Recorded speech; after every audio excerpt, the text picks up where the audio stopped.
Hello everyone, myself Bharadwaj. In this video, I will discuss about yearly timer. Open your PLC software and on the left side scroll down to timer category and select yearly timer and add comment yearly timer,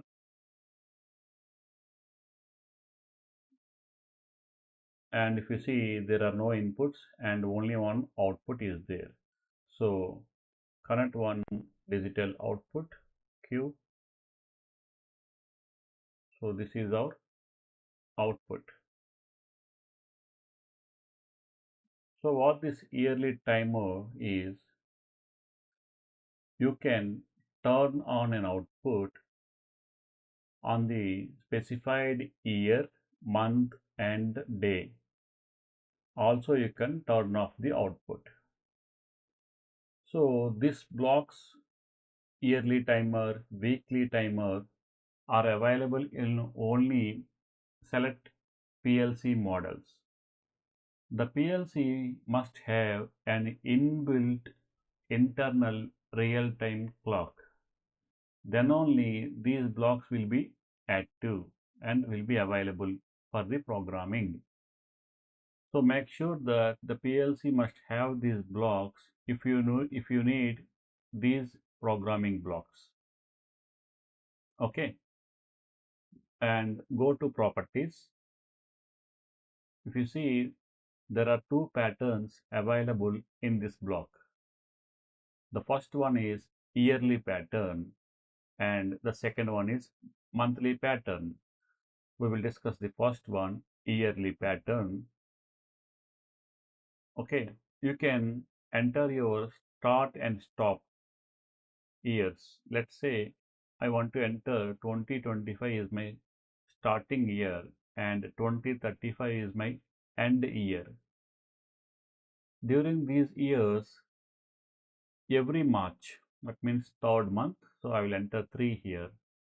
On second day, I want to turn on an output, and after 1 month or the next month, April, on second day, I want to turn off the output and click OK. If you see here, you can see the pattern, year, month, date. The on time is when the day is entered to 2025 March 2nd, the output will be on, and when it will be off, 2035 means every year. This is a yearly timer. This is the end year, and fourth month, April 2nd, whenever the day is entered into 2nd April, then the output will be off. Okay, so we will do the testing now. Go to tools and click simulation. I am using simulation for few videos, few topics, because it is easy to use simulation for explaining the concept instead of the hardware. I am just used some random date here. So I will change now. Let's say I will select 25 and February I will select, let's say it is 2nd, apply. Okay. You can click this clock icon to change the date and time values of the PLC.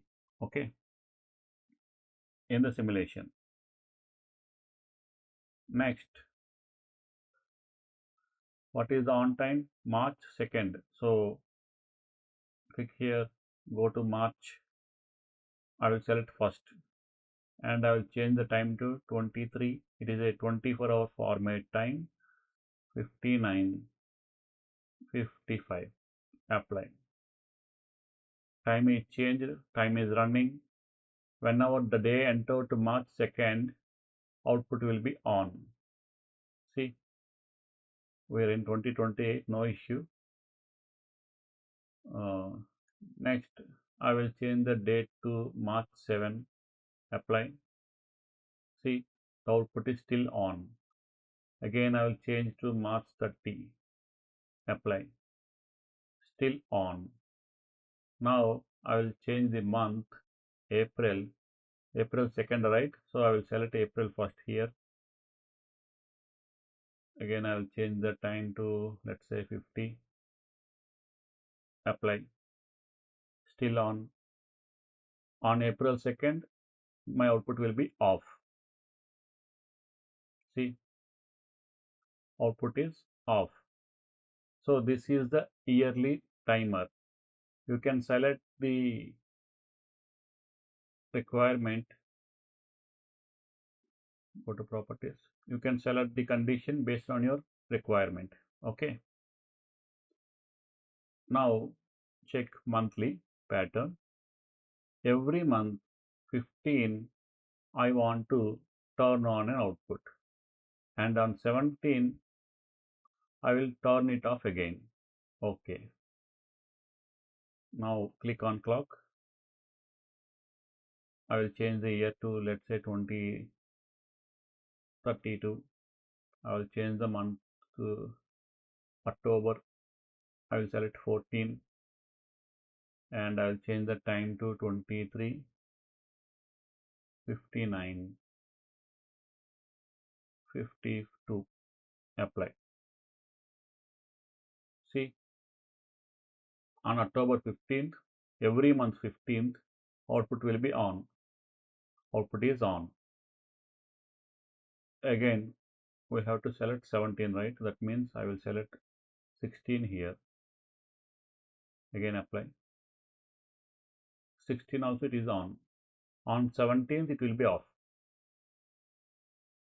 See, on 17th, output is off. Like this, you can use the yearly timer and you can configure your requirement either yearly or monthly. If you see, one more option is also available here, pulse output. If you click this, the off will be disabled and instead of continuous signal, one pulse will be used. Remember, it is in milliseconds, so you may not see it properly with your eyes. You just have to connect some other block at the output of the yearly block, like trigger input type block. Then you can see the pulse in other block status. Okay, remember that. If you have any experience with these yearly or monthly blocks, share with us how you use this type of function in your industry. What is the application or purpose? Share with us through the comment section. Thank you. I will meet you in the next session.